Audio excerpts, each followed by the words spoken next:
राजनीति, आंदोलन, किसान, करप्शन, गरीबी, इन सभी मुद्दों पर आवाज उठाएगा अब तक न्यूज इंडिया। सत्ता के आगे जब भी सवाल कमजोर पड़ने लग जाए तो सवाल उठाने पड़ते हैं। बोल के लफ्ज आजाद है तेरे, बोल के सच जिंदा है अब तक। वक्त हम मौजूद है मालेगांव शहर ई आगरा रोड मदीना मस्जिद के पास ख्वाजा गरीब नवाज फ्लाईओवर ब्रिज के नीचे, जहां पर 3 रोज पहले पानी की पाइपलाइन लीकेज हो गई थी। लाखों लीटर पानी जाया हो गया था और मालेगांव शहर की आवाम को 3 दिनों से नलों में आने वाला पानी नहीं मिल रहा था, जिससे पूरे शहर की आवाम पानी न आने के चलते परेशान था, क्योंकि जल ही जीवन है। लेकिन यहाँ पर जल ही जीवन, यहाँ पर जीवन बर्बाद होता हुआ दिखाई दे रहा था। कई दिनों तक पानी न मिलने के चलते शहर भर में लोग पानी से परेशान थे। लेकिन ये प्रॉब्लम क्यों हुई, किसकी वजह से हुई, वो हम आपको दिखाना चाहेंगे। पूरा शहर इस सवाल को पूछ रहा है कि पानी की पाइपलाइन लीकेज तो हुई है, लेकिन उसका जिम्मेदार कौन है, क्या वजह है। हमने बहुत 3 दिनों की मेहनत कर इस फौजी पत्रकारिता के जरिए इस शहर की आवाम को वो सच दिखाना चाहेंगे कि किसकी वजह से ये पानी की पाइपलाइन लीकेज हुई है। और ये पहली बार नहीं हुई है और न आखिरी बार है। आइए आपको दिखाते हैं कि नीचे हम उस जगह पर जाएंगे जिस जगह पर ये पाइपलाइन लीकेज हुई है, वो जगह आपको दिखाएंगे। फिसल जाएंगे आराम से। उतर कर करना देखना, लेकिन फिर हम यहाँ पहुँचे, आप देख सकते हैं कि ये पाइप जो लगाया गया है सिर्फ इस लीकेज को रोकने के लिए लगाया गया है। इसमें रबर लगाए गए हैं। सलीम भाई दिखाइए इस रबर को। इसमें रबर के जरिए इस पानी को रोकने की कोशिश की गई है, लेकिन जो लोग यहाँ पर काम कर रहे थे, कुछ पानधन के कर्मचारी है, सैयद सलमान है, बोरसे है, अलग अलग जो 4-5 लोगों ने देर रात तक यहाँ पर कामकाज किया है। शहर में कुछ इलाके में पानी तो मिला है, लेकिन अभी भी ये काम अनकम्प्लीट है। मैं चाहूंगा खलीम भाई आराम से नीचे आइए, धीरे से आइए, आराम से आइए, आइए। हाँ, अब अभी भी ये पानी लीकेज हो रहा है, वो दिखाइए। और उसके नीचे साथ साथ में आपको रिलायंस केबल ऑप्टिकल जो केबल है वो केबल दिखाई दे रही होगी। ये केबल जो आपको दिखाई दे रही है, ये इसी केबल की वजह से ये पाइपलाइन लीकेज हुई है और हर मर्तबा होती है।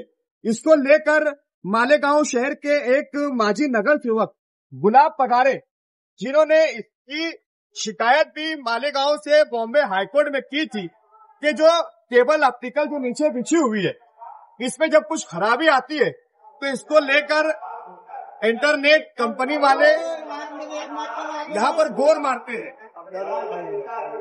रिलायंस केबल कंपनी वाले गोर मारते हैं और उस गोर मारने के चलते इस पाइपलाइन में बारीक बारीक छेद पड़ जाते हैं और उस बारीक बारीक छेद के वजह से धीरे धीरे वो पाइप लीकेज हो जाता है और फिर एकदम से पाइप लीकेज होकर लाखों लीटर पानी जाया हो जाता है। इस तरह की घटनाएं मालेगांव शहर के अलावा दूसरे शहरों में भी होती है, लेकिन दूसरे शहरों में होने के चलते वहाँ पर महापालिका, वहाँ की नगर पालिका, वहाँ की महानगर पालिका इन कंपनी वालों से इसकी भरपाई करवाती है।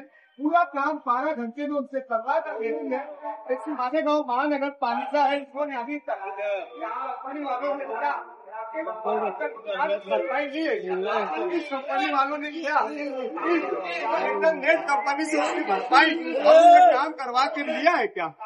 14 किलोमीटर में 2015 में एक ठहराव हुआ था और उस ठहराव के चलते इस केबल कंपनी वालों को 14 किलोमीटर खुदाई कर केबल आर्टिकल डालने की मंजूरी दी गई।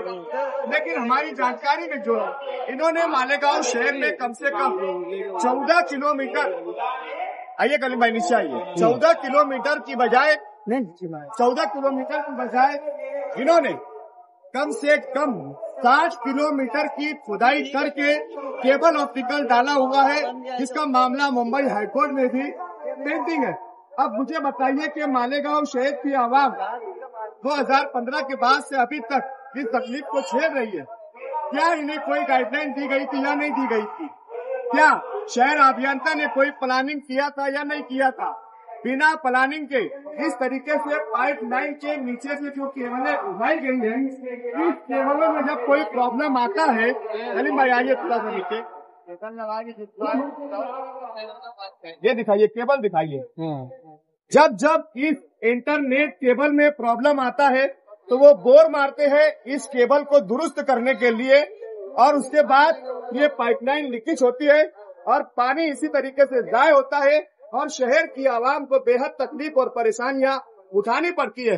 मालेगांव महानगर पालिका और यहाँ के सियासी लीडरान ने इस कंपनी को कोई भी गाइडलाइन या उसका जो एक ढांचा तैयार करना होता है वो ढांचा तैयार नहीं किया। इस पानी की पाइपलाइन के नीचे से ये जो केबल गई हुई है, इस केबल की वजह से जब तक ये केबल यहाँ पर बिछी रहेगी, हमेशा जब भी इंटरनेट केबल में प्रॉब्लम आएगा वो लोग खुदाई करेंगे, बोर मारेंगे और जिसके चलते पानी की इस पाइपलाइन को डैमेज होगा, और जब ये डैमेज होगा तब मालेगांव शहर के लोगों का हक का लाखों लीटर पानी जाया होगा और मालेगांव महानगर पालिका का खर्चा होगा और शहर की आवाम को जल ही जीवन से महरूम होना होगा। अब इसकी जिम्मेदारी किस पर है?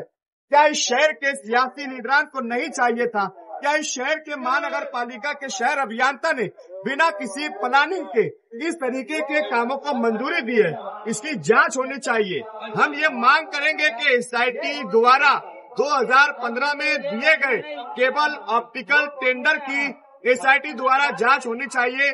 कितने किलोमीटर खुदाई करने का काम इनको दिया गया था, कितने किलोमीटर में केबल ऑप्टिकल डालने की इन्हें मंजूरी दी गई थी और इन्होंने कितने किलोमीटर में केबल ऑप्टिकल डाली है और इस शहर को मुसीबत में डाला है।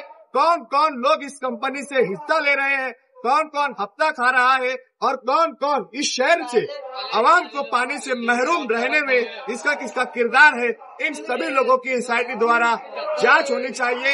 हम ये पत्रकारिता करके इस शहर की आवाम को बताना चाह रहे हैं कि अगर आप पानी से महरूम हो रहे हैं तो इसका जिम्मेदार जवाबदार कौन है जिसकी वजह से आपको पानी वक्त पर नहीं मिल रहा है, कौन है जिसकी वजह से आए दिन लाखों लीटर पानी इस शहर की आवाम के हक का पानी जाया हो जाता है और इस शहर की आवाम को तकलीफ उठानी पड़ती है। मैं एक बार फिर कलीम भाई से कहूंगा कि ये पूरा बहता हुआ लीकेज पानी आज भी इन्हें दिखाइए, 3 दिन की तकलीफ के बाद भी इसका सही सोल्यूशन नहीं निकाला गया है। इस पाइप को कट करके नया पाइप यहाँ पर जोड़ने की जरूरत है, अभी तक वो काम नहीं हुआ है और ये केबल है जिसकी वजह से ये मुसीबत ये शहर की आवाम उठा रही है।